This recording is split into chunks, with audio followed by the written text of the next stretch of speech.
mau masuk neraka lepas sembahyang maghrib, lepas sembahyang subuh. Nabi kata, siapa yang selesai solat subuh lalu dia mengucapkan Allahumma ajirni minan nar 7 kali, maka seandainya dia mati pada sebelah siang tersebut sebelum daripada malamnya, maka akan dituliskan baginya perlepasan daripada api neraka.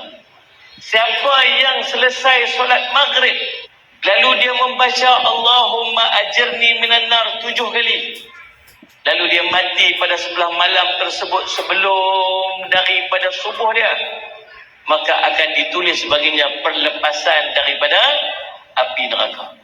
Pasal apa 7? Pasal pintu neraka ada 7, pintu syurga ada 8.